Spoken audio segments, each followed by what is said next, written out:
Welcome to the Calcio FC podcast. I am your host, Emmet Gates, and with me is Destination Calcio senior writer Dan Cancian. And if you're wondering where our regular host David Farini is, he is still gallivanting around Australia following his one true passion, rugby league.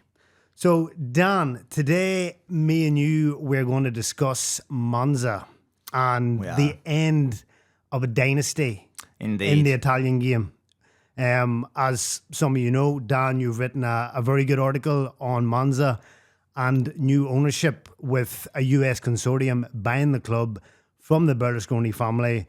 And talk us through the article and what does this mean for Monza and the Berlusconi family? Yeah, so BLV, this US consortium, have taken over Monza.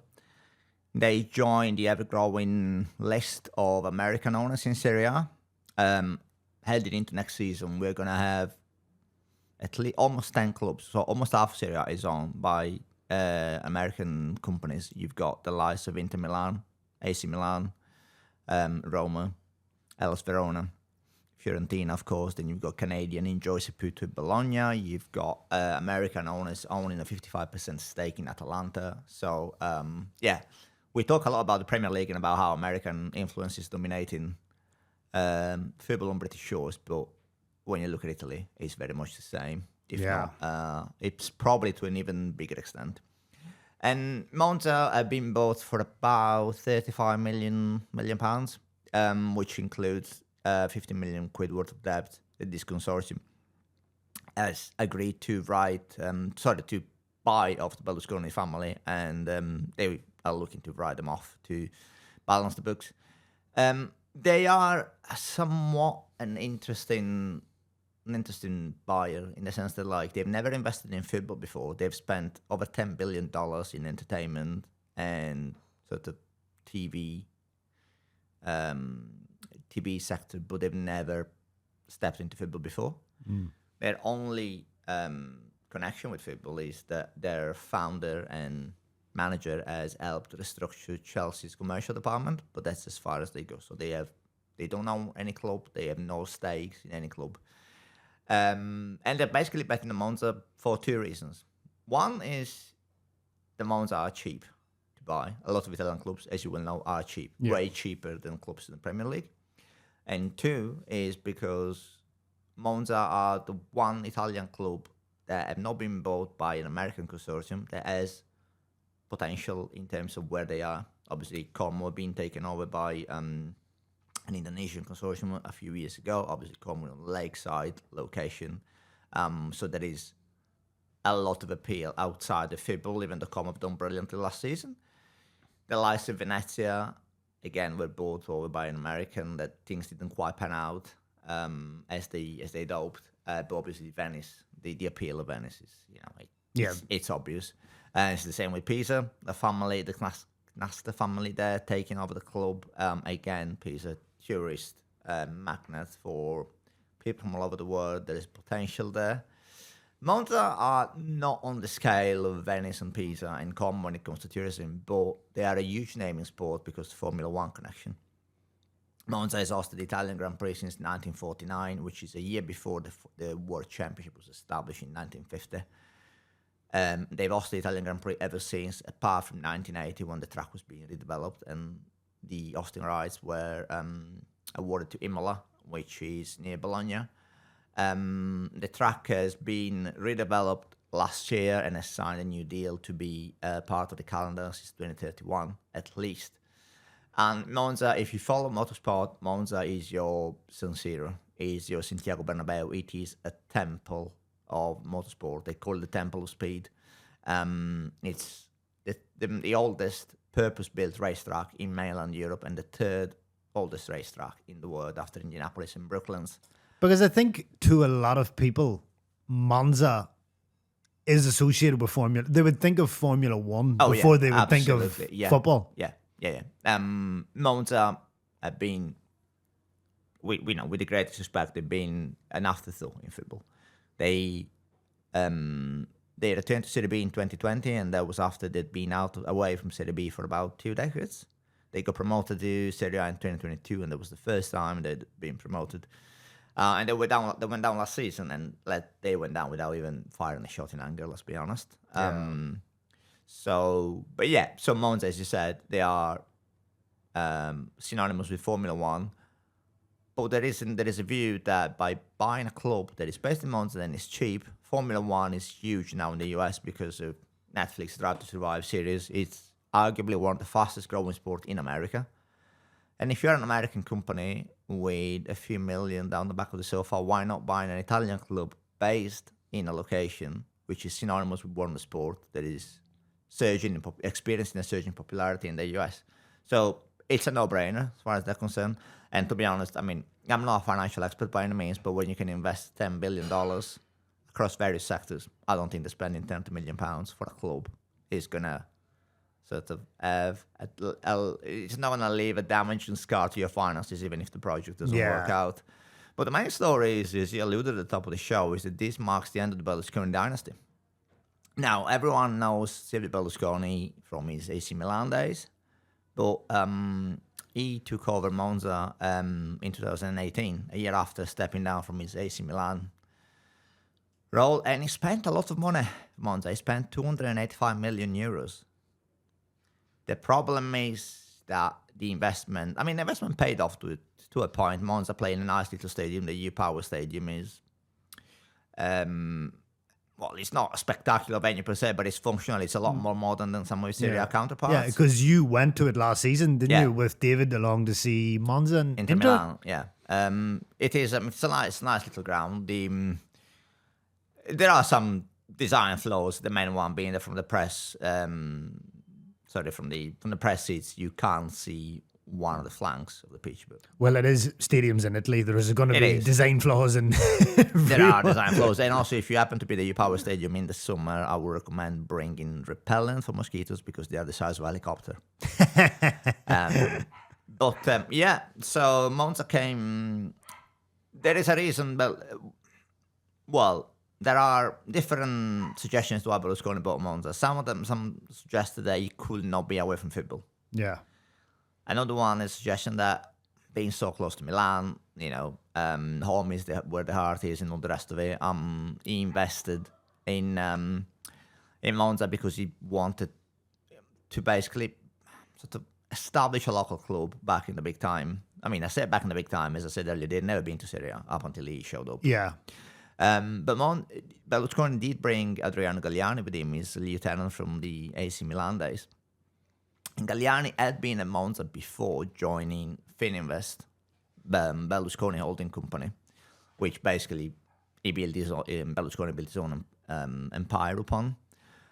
And so the two of them, it was kind of like the last dance, so to speak. Yeah, it was like getting the band back together for one last tour. Together, yeah, and they did reasonably well. They brought Monza back in Serie B and then into Serie A. But with Berlusconi passing in 2023, there has been an acceptance that the family may not be as committed to Monza as he would have been, perhaps, in his heydays. And relegation this season, as I said, they went down without firing a shot in anger, and I think there is definitely scope for Monza to become the sort of club that can bounce back straight away. This American consortium have their pockets, and yourself, Serie B, C211 dynamics can change in the blink of an eye. Yeah, and the thing is, if Monza keep a lot of the players the squad that went down, if they keep a lot of them, they're more than good enough to bounce back up. Oh, absolutely. Because if you look through their squad, they have quality there. Yeah. Obviously, last year, they were horrible from start to end. But for Serie B, if they keep them, they're more than good enough to bounce back. They definitely are. And also, one of the hardest things to sort of achieve in Serie B is like financial stability. And if you have investors with their pockets coming in, that should give Monza a massive leg up on, if not all of their rivals, most of their rivals anyway. Yeah. I think, Dan, who is the US consortium? I don't think we've mentioned their name, so for the viewers... Yeah, right. I should have mentioned earlier, they are called Beckett Lane Ventures, but they go by BLV. And as we said earlier, they are a consortium that is establish a sizable presence in entertainment and the commercial sector. They've only barely scratched the surface in sport with their involvement with Chelsea, but they are by all accounts the next. Have they stipulated a reason why Monza, or do you think it is because of the Formula One? Well, I do. They've not sort of been explicit about it, but I do think that when you put two and two together, it's definitely the fact that Monza is so attractive. I don't think the Monza would have been as attractive 10 years ago to an American investors. It might have been attractive to a German investor, to a British investor, to a Spanish investor.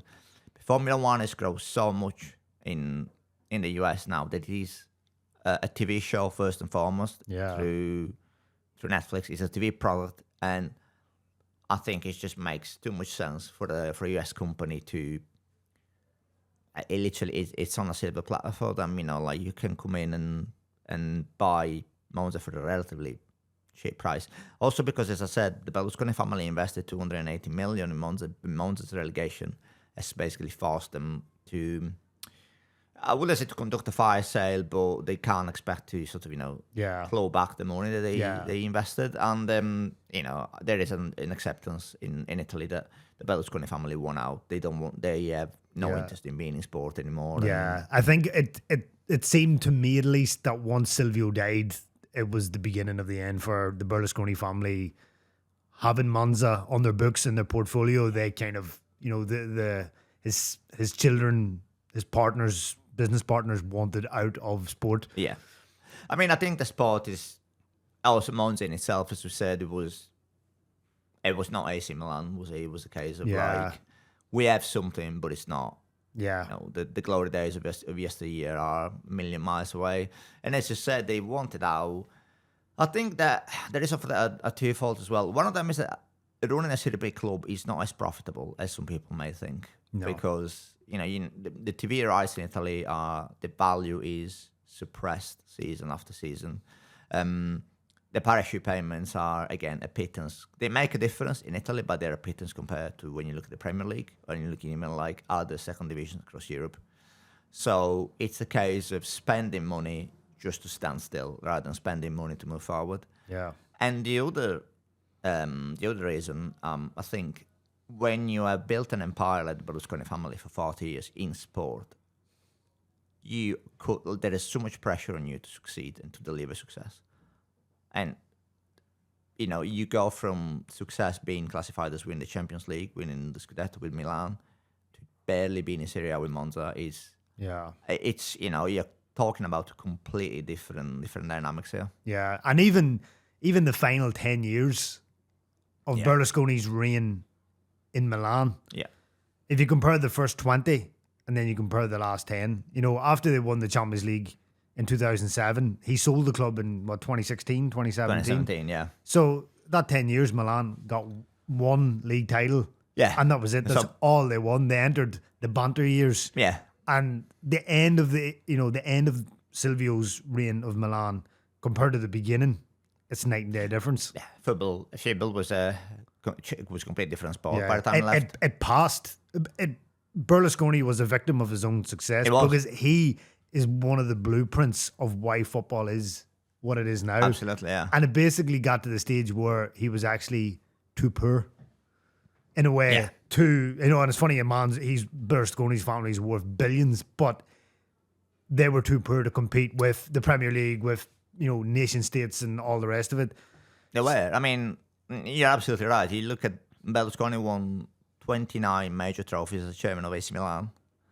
And 28 in 31 years. 28 of them came in the first 21 years he was in charge. Yeah, and then just one in the last decade. Yes, yeah, and you're absolutely right, because Berlusconi came ironically, Berlusconi bought AC Milan at arguably the lowest step, because Milan had been Serie B because of the Tottenham match fixing scandal. They returned to Serie A, then they went back down again in 1982, this time just because they were rubbish. Yeah, they were terrible. They were terrible. And he took Milan over in 1986, and Berlusconi was probably not famous outside Italy by then, but this was arguably peak Berlusconi. He was a TV media mogul. some describe him as a visionary, some will describe him as a ruthless capitalist. The truth is probably somewhere in between, as ever in these situations. He built an empire on private television. He basically went around local TV stations in northern Italy and in France, and he overdub just local broadcasters. And he turned some of these broadcasters into national broadcasters at a time when RAI, the Italian version of the BBC, held a monopoly on broadcasting pretty much everything through TV and radio. And no other broadcaster could had rights to broadcast live events. Berlusconi, through a law decree, managed to get that changed. This was long before he entered politics. Yeah. It wasn't a case of him serving his own personal interest. This is like what, late 70s, early 80s? Talking early 80s. And his first, he had, at the time, deep pockets, far deeper than anyone involved in this particular field had ever seen before. No one had, back then the TV was just a vehicle for to deliver news, deliver the odd quiz show, the old TV series.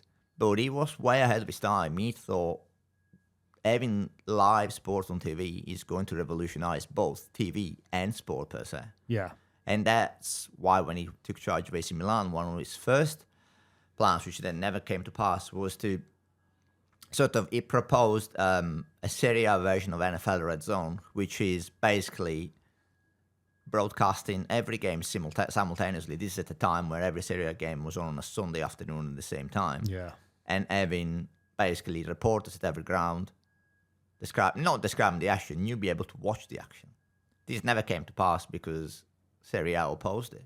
But this just goes to show his vision. And then, of course, he became instrumental in forming the Champions League. Yeah. Berlusconi actually you could argue that he planted the seed of the Super League long before the 2021 protest came about. Because wasn't it off the back of Diego Maradona's Napoli facing Real Madrid in the first round of the 1987-88 European Cup? He basically he was like, you can't have Napoli and Real Madrid meeting in the first round while you've got the champions of Hungary meeting the champions of Greece in the quarterfinal. Like, that's exactly. He was the one that's seen football as an entertainment product. Yeah, exactly. He saw football as an entertainment product, and he saw the value in having football being. He wanted TV to serve football and vice versa, whereas before they'd always been two completely separate entities. Yeah. But he also knew that to be successful as a businessman, he will need a successful club, which is why he turned Milan upside down. He turned them from a tie that had been Serie B twice in 3 seasons to arguably the greatest club side the world has ever seen. He hired Enrico Sacchi in 87. Sacchi won the Scudetto. He won 2 European Cups on the bounce. He won the European Super Cup twice. He won the Intercontinental Cup twice. And football became no longer just a sport, but as you said, it was an entertainment product by then. There was, flamboyant signings. The Dutch trio of Ruud Gullit, Marco van Basten, Frank Rijkaard, and then, you continue later on with the likes of Dejan Savicevic, Marcel Desailly, all the way to Andrei Shevchenko and Kaká, even way into his 60s and 70s, Berlusconi was renowned for being the one making the signings, as opposed to, it wasn't a case of Ancelotti picking the players. It was like, I want this player, I'll sign this player. This player is going to play in the position I deem to be more suited to. And Ancelotti tells the story that Berlusconi came to him and he always said 2 strikers. Yeah. Always 2 strikers. Yeah. Eventually, Ancelotti won him over, and Ancelotti adapted a Christmas tree formation. Yeah. It was like a 4-3-2-1. Yeah. But originally, Berlusconi was like, Mr. 2 strikers, always. No, there was. I know. I mean, for younger listeners, younger viewers who may not be familiar with chairman, club owners getting involved, Berlusconi will be speaking to the press regularly after games, and it will not be a case of him delivering, the odd vanilla line to the media. He would criticize the managers for Yeah. not doing what he had told them to do. It's like, had you followed my instruction, we would have won this game. He wasn't media trained. No, he was not. Ironically, for a media mogul, he was not media trained at all. But as we said, a visionary or a ruthless capitalist, it depends. I suppose with him, it's always it's probably always somewhere in between. You can be a ruthless capitalist and be a visionary. Perhaps if you can, then he was one of them. Berlusconi had another idea that extended way beyond football because he wasn't just happy with success on the pitch. He wanted to dominate more sports. So in 1989, he decided, I'm going to follow the example set by Barcelona and Real Madrid. So we're going to have what he called the Polisportiva, a club competing across different sports. So he bought clubs in Milan in hockey, rugby, volleyball, baseball. And he tried to buy the basketball team as well, the family which owned the Olympia Milan team at the time, were strongly opposed to him getting involved, so they rejected his offer. And for 5 years, the Berlusconi empire, through Fininvest, which was, as I said earlier, the main holding company, controlled AC Milan, as well as teams in rugby, baseball, and all the other sports we just mentioned. And Berlusconi went about them the same way they went about running AC Milan. It wasn't a case of, we are happy to compete. We need to win, and we need to win with the best players in the world. So he signed 3 players to his volleyball team that have won the World Championship in 1990 with Italy. And when he signed them, one of them tells the story of being offered less money to join more established teams at the time. And Berlusconi basically said to him, well, give me a figure. And he was like, well, what do you mean, give you a figure? And Berlusconi was adamant that doesn't matter whether the other teams are more established. You give me a figure, I'll double that, and you'll sign for us because I've got that much money. And that's just how things work. That's how things work in my TV empire. I want to hire a certain TV host. It doesn't matter whether he's signed up to the state broadcaster. I'm going to offer him more money, and he will follow the money. That's just how he operated. And a lot of players did that. And vice versa, when other teams wanted to sign his players, it would just be a case of, well, no, we'll just raise their salaries so no one else would be able to afford them. Yeah. And he did that in football as well. How many times did Milan break the world transfer record in the late 80s and early 90s? He did that in volleyball. He did that in rugby, where the Amatore Milano team, that he owned at the likes of David Campese and an Australian rugby great, Diego Dominguez, who went on to become Italy's starting fly half for the next 15 years. Now, the irony here, of course, the Amatore Milano team means amateurs Milan. There was nothing amateur about Berlusconi, certainly not about the wages he paid. Yeah. And the only stumbling block that Berlusconi had is that while Milan hovered up trophies in football, his teams won trophies. I know the sports. They won across various sports. They won European trophies. They won a couple of Scudettos in rugby, a couple of Scudettos in baseball. But the crowds never lived up to it. Yeah. So you had about the volleyball team, the Gonzaga Milano team, will draw an average of about 7,000, which was a big average for a volleyball team, and peaked up to 10,000, 12,000 for the big European nights. But they never were a part of the fabric of the city as much as AC Milan. So therefore, he couldn't create a dynasty in the way he couldn't create a dynasty, with... and I think it really annoyed him that it's I'll follow the same blueprint I'm following with AC Milan. We've got great players, we've got great coaches. When he took over the volleyball team, his first move was to hire the man who had won the gold at the 1984 Olympics with the US, because he figured if he's good enough to win gold at the Olympics on Olympic soil, then we can just hire him and get him to come over. And again, it goes to speak to the power of the money he had. Yeah. Because, you are a celebrity, not just a celebrity, but you're arguably one of the most famous coaches in US sports. And a TV mogul from Italy gets on the phone and gets you over and, hey, presto, you're over in Milan. So the crowds never quite matched the excitement that Berlusconi had for this project and the caliber of the players on display. So by 1994, Berlusconi decided, I want to enter politics. This Polisportiva project is too big for me. I can't handle these and politics. As a matter of fact, it didn't even Milan fell behind in the list of priorities because politics was this big thing. Gets elected as prime minister, and then he basically says, "Look, I've taken this as far as I can." In typical Berlusconi style, he wasn't the reason why the project was failing. The project was failing because of someone else. Yeah. Mysterious dark forces were at play. It wasn't his fault. The project were eventually wound up at different stages. The rugby club won another 2 league titles. The volleyball team won another Coppa Italia, I believe. But the thing is that if you look at them now, all the clubs, apart from the baseball team, I think all the ones that either failed completely, went bust, and then have been sort of came back in a form of a Phoenix club. And I think that we always associate Berlusconi with AC Milan and all the successes there, which has been transformational for football. And he came really close to have a transformational effect on all the sports in Italy. Now, of course, football dominates the headline in Italy, you know yourself.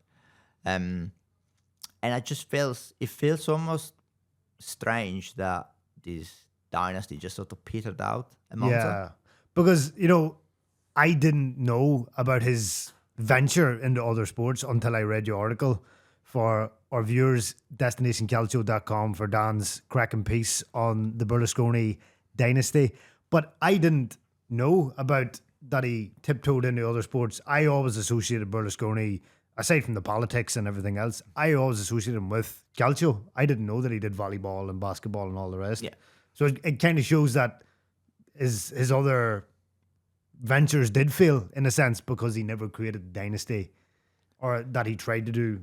I think you can make a case that probably, even for someone as ambitious as he was, probably bit off more than he could chew. Yeah. But then again, by the same token, when, as you said earlier, at the top of the show, you said he was a victim of his own success because he was forced to sell Milan because he couldn't compete with the levels of spending that football has reached. I do wonder whether he was a victim of his own success even within Milan, because AC Milan was such a dominant brand long before the word brand became to be associated with clubs. Yeah.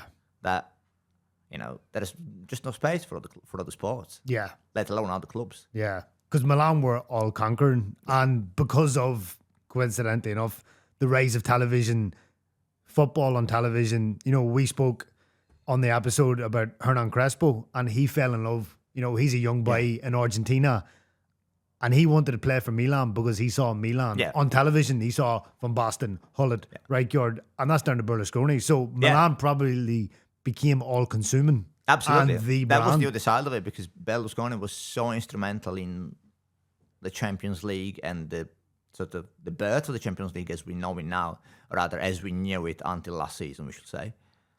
And by sheer coincidence, all the European Cup and Champions League games in Italy were broadcast on his own channels. Yeah. And again, you could make a case that conflict of interest, perhaps, but by the same token, he was, as we said, among the first to spot the potential for football as an entertainment product and to get the TV rights from the Champions League on his own channels. And I mean, it would be, these days, it's almost impossible to comprehend that someone will look at the Champions League thinking, you know what, probably not for us. We don't need to invest. We don't have to get involved in a bidding war for that kind of stuff. But back 30 years ago, the European Cup had been on state television, but you will get the final, you will get perhaps the semi-finals, but it was like here, you will get the FA Cup final. Yeah. Football was at a premium. It wasn't ubiquitous as it is these days. Yeah. It was ahead of that. And so obviously now the Berlusconis have finally exited sport for good. With the rise, the increasing rise of US consortiums in Serie A, in Serie B, are you sad for not the demise, but the end of the family conglomerate owning a club. Do you think it's gone now? It's past the sell-by date? Or how do you feel about the growing rise of US consortiums in Calcio? I mean, I don't think it's sad per se. Like I don't think we should be very, very careful of painting Berlusconi as this white knight, because we all know that he usually divides a figure at best. But I do think that perhaps people of his era, the likes of Berlusconi, the likes of Moratti at Inter Milan, the likes of, to an extent, I mean, like the Sensi family at Roma, and there was more of a case of they weren't custodians of a club because they made enormous amounts of money out of those clubs, but there was more of a feeling like this is not just a case of an asset that we can sort of sweat as much to get as much return from it as we can. Yeah. But I think that, we know it full well the football is far too down the track for any of that to be reversed. And I think any investment in football should be welcomed, but in moderation. And we know that when US funds get involved, they only have one thing in mind, and that's making as much money out as they can. Do you think that investing in a Serie B club makes financial sense? It does in places like Pisa, Venice, Como. Obviously, they're not a Serie B club anymore. And the likes of Monza probably as well, because you've got this. There is not just you're not just tied to the football. The football is an accessory to a standalone brand. Like Venice doesn't need football to be. Venice is Venice. Venice is Venice, exactly. Pisa is Pisa.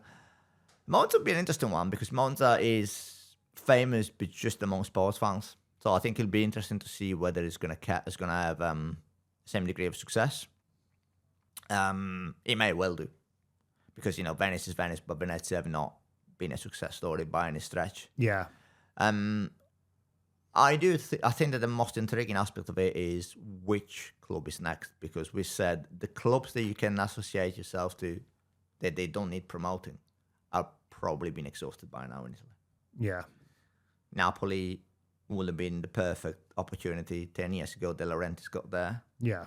I suppose if you had really deep pockets, Lazio, maybe. Yeah. And I think even with, as you said, Napoli and Lazio were kind of the last two big clubs standing in terms of they have Italian owners. But De Laurentiis and Latito probably won't sell. I did hear, was it De Laurentiis said he would pass the club down to his son, or it might have been Latito, one of the two. But I do think they are the last big clubs that haven't been hoovered up by US consortiums. Yeah. But so where do you think is next then for a potential US takeover? Will we see more of it? I think we will. I think it's inevitable. I just don't. I think we'll see more because, you look at like you mentioned De Laurentiis and Latito. Both of them have repeatedly made out that owning a club is a burden. Yeah. The way they go about it, they're like, I'm being asked to spend all this money to stay competitive. I don't want to be spending all this money necessarily. You see the Scudetto and trophies are all well and good, but football is increasingly a business. And I think that's why it's so appealing to a lot of US investors. Like Italy is appealing to, because you can pick up clubs for relatively cheap. Yeah, compared to NFL clubs or Premier League clubs, it's a pittance. But that's the other side. The downside to that is that the TV rights are a pittance compared to the Premier League, and let's not even go comparing to the NBA or the NFL. Yeah, no. I mean, you still have clubs that have huge potential. You're thinking of like the likes of Sampdoria, for example, the likes of Torino. Teams with large fan bases and rich histories. Yeah, I mean, you look at what happened with Wrexham. The entire world now knows about Wrexham. Yeah, because of the documentary. Could you see that happen in Italy? You probably could, but at the same time, there is this sort of.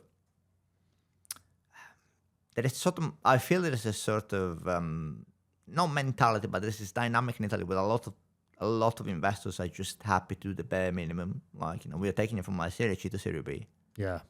That's enough. We don't need to spend anymore, because then, as you know yourself, getting promoted to Serie A involves infrastructure costs and all the rest of it. And then, of course, those who are willing to spend, such as Commissa, Fiorentina, then they clash with the bureaucracy and... Yeah, they're stifled in increasing the revenue. Yeah. Which then makes them not want to spend. Exactly. Because they know they're not getting a return on their investment. Exactly. And this, having revenue, like flatlining revenue is...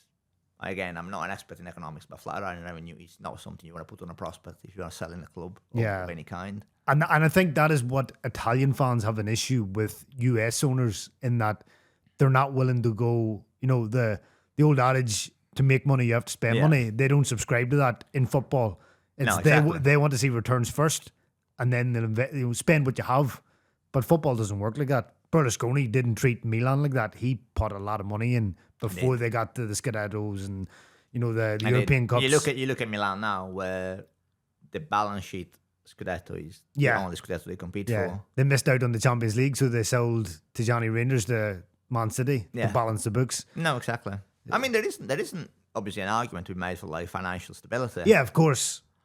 But I think to go back to your original question, no, I don't think we'll see family dynasties involved anymore. It's just not worth it, probably. No, exactly. All right, Dan, thank you for that chat on all things Berlusconi and US consortiums in Italian football.